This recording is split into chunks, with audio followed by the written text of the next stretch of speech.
In sport, every battle is won or lost before it is ever fought. This truth is a reminder that victory isn't solely determined by game day performance, but by the careful preparation that precedes it.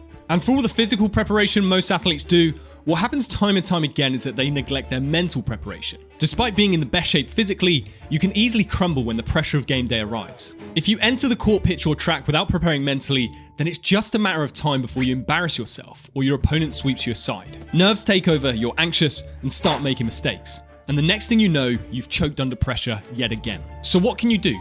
How do you ensure that you perform with complete focus, confidence, and control of your emotions? Well, let's run through the 3-2-1-GO method of mental preparation that any athlete can use to prepare for any sports competition. So the 3-2-1-GO method focuses on the 3 days leading up to your sports event or competition. And each of these days has a specific priority to help you start mentally preparing to perform your best when it matters most. 3 days out, your top priority is sleep. Because of either being excited or nervous, what tends to be the case is the actual night before a big game, our sleep is less than perfect. Like a kid on Christmas Eve, you just keep tossing and turning in anticipation. No matter what you try, you just can't nod off because your adrenaline is starting to build. And this is super frustrating because chances are you made a proper effort to get into bed early. And the problem is studies have shown time and time again that sleep deprivation can have a massive negative impact on athletic performance. Studies that have taken 2 groups of athletes where one group gets to sleep normally and the other is forced into sleep deprivation show that those who are sleep deprived end up experiencing decreases in their stamina and speed, their reaction times become impaired, and their decision making gets much worse. But don't worry, just because you didn't have the perfect night's sleep the night before a competition,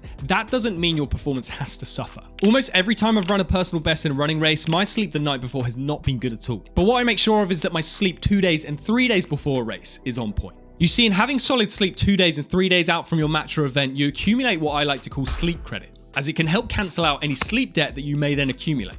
Sleep debt refers to the cumulative effect of not getting enough sleep over the course of several days, which can lead to all those negative impacts on performance just mentioned. So if you prioritize your sleep those few days before an event, where you make sure you get a solid 8 hours, maybe even a bit more, up to 10, then you bank extra energy that means you can afford to only have 5 to 6 decent hours of sleep the night before. This is the case even for the pros. We saw last year that Liverpool fans tried to disrupt the preparations of Real Madrid's squad by setting off fireworks outside their hotel at 1 AM the night before the Champions League final.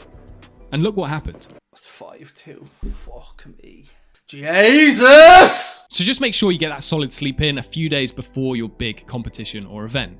Just make extra effort to create the perfect conditions for a good sleep. So stop eating 3 hours before you go to bed. Turn off blue light on your phone or tablet. Use blackout blinds or an eye mask. All of these simple things will just help you nod off and allow you to sustain that mental clarity that you'll need on game day. So moving on to 2 days out, your main priority should be fueling your body and brain properly. Because at the end of the day, food is mood. If you eat shit, then you'll feel like shit. The stuff you put into your mouth has a huge impact on how your brain operates, and you want to make sure that come game day, you're as mentally clear as possible.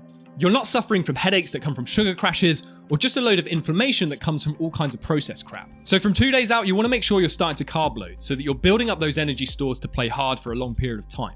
And another thing is just to eat bland stuff. I once made the mistake of having quite a spicy curry the night before a running race.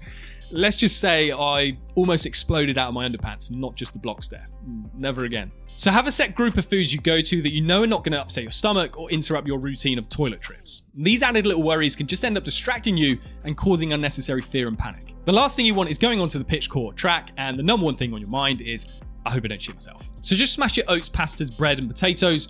These complex carbs allow you to have a more gradual and slow release of energy, which also leads to a much more stable mood throughout the day. If instead you're getting carbs from a load of junk food, then this just leads to rapid spikes in blood sugar followed by a crash. And this fluctuation can cause mood swings, irritability, and fatigue, all things you don't want to be feeling in the build up to a big performance. And just play around with this because you've got to work out what works for you as an individual. For a lot of athletes, the go-to is pasta, but for some of us, that just doesn't sit right. I recently saw an article about Declan Rice who said, on game day, whether we've got 12 PM kickoff or an 8 PM kickoff, I eat about 4 hours before, and I always have sea bass and rice. Always. I used to have chicken and pasta, but I felt really heavy and stodgy. So after chatting with my nutritionist, I switched to sea bass and rice. I've been having that for the past year and a half, and it hasn't gone too badly, so I'll be sticking with it. So find what works for you and stick to it, just so there's a greater predictability and consistency in how your body and brain are feeling from the fuel you're giving it. If you vary these things too much, it just becomes a distraction and can cause unnecessary tension, anxiety, and worries about feeling whether your body will be as energized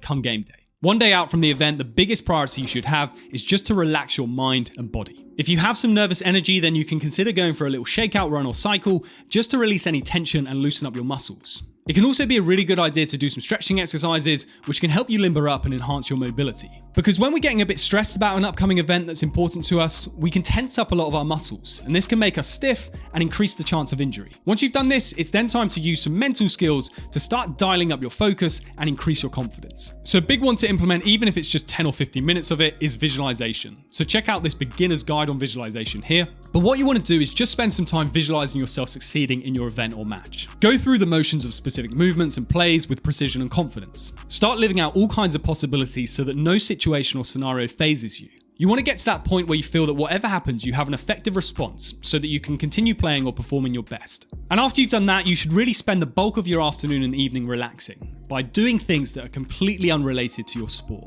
So if you're a footballer, avoid FIFA. Play Fortnite or something else instead. Go escape for a few hours by going to the cinema, or take a relaxing bath, or just read a book for a bit. The point is you want to reserve and start building up your mental energy again for the actual day itself. Sometimes we feel we need to be 100% obsessed, always thinking about our sport.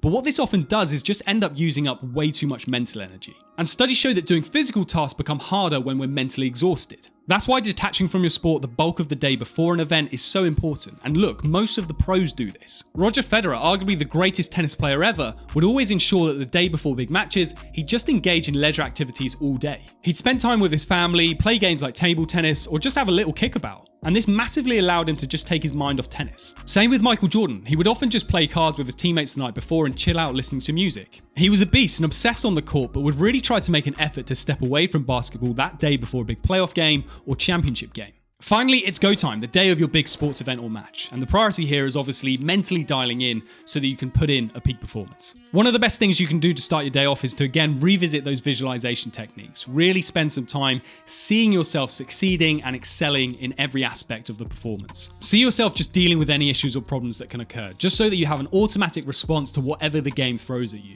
You also then want to listen to a pre-performance playlist, one that can sufficiently psych you up, but also keep you relaxed so that you can get into the zone. You want a list of songs that you exclusively only listen to on game day so that you can start channeling into your performance mindset. Listening to music before physical activity can reduce your perceived effort, meaning that you can push harder without it feeling harder. It can also act as a flow state trigger to start allowing you to zone into the task at hand through eliminating thoughts of any other distractions or things on your mind. And it just allows you to channel pretty much any emotion that you want to feel. That's what music does, full stop. It ignites and enhances emotion. So choose a playlist of songs that tap into and encourage specific emotions that you want to feel. And then another key thing is to challenge yourself. Write down 3 to 5 things that you want to achieve during your performance. Make them specific action statements that can trick your mind into eliminating doubts and build the confidence needed for success. Again, someone like Michael Jordan would do this before every game. He'd challenge himself to have the perfect game, even though the perfect game doesn't exist. He'd tell himself that he'd make every shot, pass and block. He knew deep down this would be impossible, but the key thing for him was to put these thoughts into his mind to challenge the doubts, fears, and negativity that all our minds have. So write down the things that lead to a peak performance for you. It can be outcome-specific things like, I will score a hat trick. Or it can be process things like, I will extend my stride so that I glide across the road. Or even general mindset statements like, I will be fearless from first whistle to last. The point is just to focus your mind on realizing it's now game time. And it needs to be focused on specific things that give you the best chance of winning and putting in the best performance possible. And then finally, when you're on the court, pitch, or track, just take a moment to take 3 deep breaths and smile. It might sound simple, but these small actions can help calm those last few nerves and center you on this moment that yes, you want to do well in, but you also want to enjoy. Now, if you still feel like you struggle to handle pressure once your event actually starts, then check out this next video here.